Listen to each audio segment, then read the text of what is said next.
Hey guys! So I just wanted to talk about something that is close to me, and especially recently, because it happens at least once a week for me. I want to talk about a feeling, and it's not a squishy, soft, positive feeling that everybody wants to discuss, but it's a feeling that's real. And I know for myself, I end up getting worse into that feeling because then I get more mad about the fact that I'm feeling this way. And the way that I'm feeling is angry, mad, annoyed, knowing that I shouldn't be around people, like at all. So in this feeling, I get really resentful towards myself and more mad at the fact that I am mad because I shouldn't be mad, and there's so many things that I should be grateful for. Now I'm grateful, but then I get mad that I am mad, and then I'm even more mad because so many people are just so against anybody being mad. But it's a natural emotion, and it's something that does happen, and maybe it doesn't happen to all of us, but it's something that I've reverted to most of my life. It's something that has helped push me and strive me to get better for myself, and I'm also extremely mad at myself most of the time. Now today what I was mad about was minute and really dumb, like most of the reason why I ever get mad. But it's an emotion, and I want to talk about it, and it's something that, it's only going to get better, because that's what recovery is about, is that it's going to get better.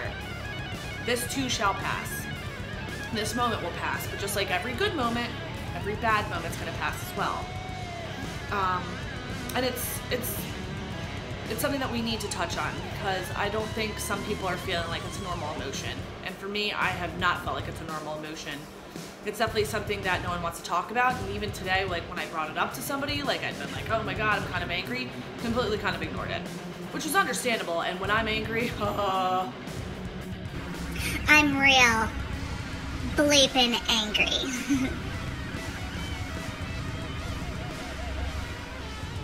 So, of course, I kind of just like stepped from there. I'm feeling a little bit better now. That's probably because I ate my feelings.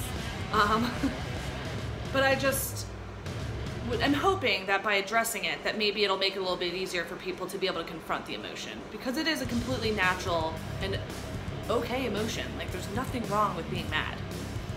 It's how you react towards it. Because I know me, like, I had to take myself out of talking to people because I just wanted to be a jerk. I just wanted to be a jerk. And that's not okay. And that's one thing that I can say from, like, being drunk Sarah and sober Sarah.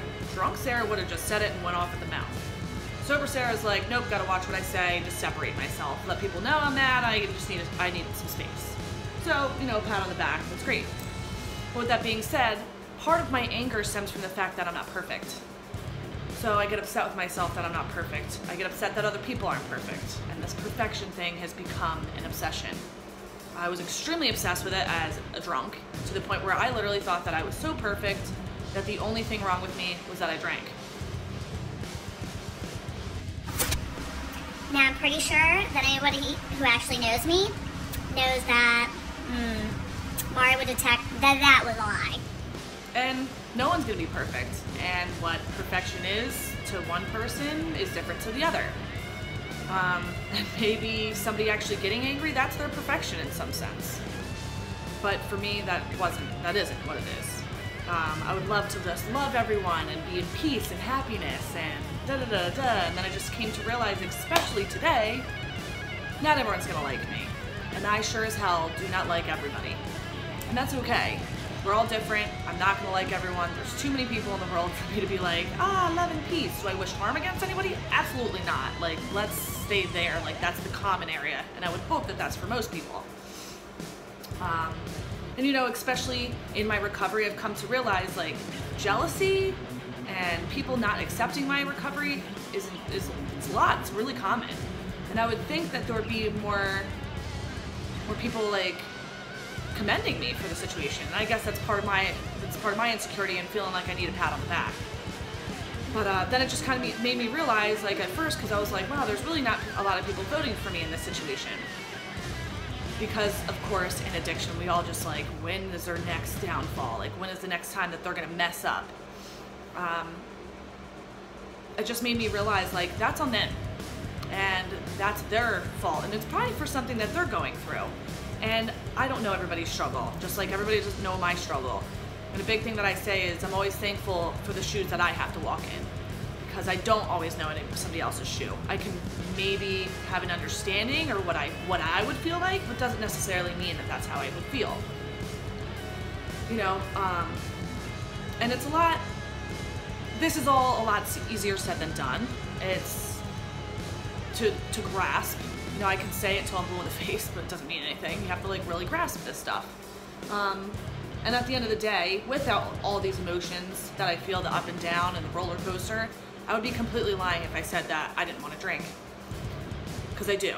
I would love to, but the reason why I want to drink is because it's easier. That's my scapegoat. That was my coping skill. It was easier. I didn't really have to feel. I didn't really have to deal. And now that's what I have to do. I'm faced with things and I have to feel it and move forward, because the feeling is temporary. It's all temporary. This too shall pass.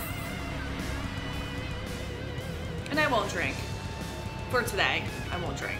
And the main reason why I won't drink is because I won't give up on myself. Because the only person that I'd be disappointing is me. Because AA and my recovery friends are always going to welcome me back. And if I disappoint anybody else who isn't supporting in my recovery, already expects it to happen. So, you know, for me, that's my reasoning. And that's the only reason that I need. Because for those of you who are out there that are in recovery too, you know that this shit ain't easy. Now, really, although I've been feeling angry or wanting to feel like it was because of other people that were in my life as to why I was angry today, really I'm angry because of a lot of things that I'm dealing with in my life. So when you get sober, a lot of the things that, at least for me, that I thought that I dealt with when I was sober kind of like came back and hit me in the face. So I'm feeling a lot of shame and guilt towards situations that happened in my life, and I'm having to deal with that and learn how to forgive myself. And, you know, the past is called the past for a reason, and that's because we're not meant to look back. But, you know, it takes somebody with a lot of courage in order to forgive themselves and to stand up for knowing that they deserve that. And I've had people in my life forgive me before I've even forgiven myself, and that's great. Now I'm also getting way ahead of myself because I'm nowhere near like the fourth step. Not that I'm not near it, but I'm not near, I still have to finish out 3. And even in the fourth step, that's just admitting to my wrongs. That's not like totally forgiving myself yet. Oh, I'm real special in this one. But forgiveness, there you go. But forgiveness is key. Because I'm never going to be perfect. It's not even something that's obtainable. And I'm going to keep making mistakes. But the best thing from this is that I'm learning from my mistakes. And I'm learning how to cope with them. And I'm learning different ways for me to become a happier person and be able to block out those emotions of that hate and that anger or whatever it is. Because once I start forgiving myself, I know that I'm going to feel less of that anger. And that's why forgiveness is key. Because it's super important, because it helps in your progress to your recovery and becoming a better you. But that's really all for me. I just hope that you guys aren't being as hard on yourselves as I am as hard on myself. And I hope that we can all get something from this. And you do you, boo-boo, because I'ma do me. so namaste sober, and I hope you do too.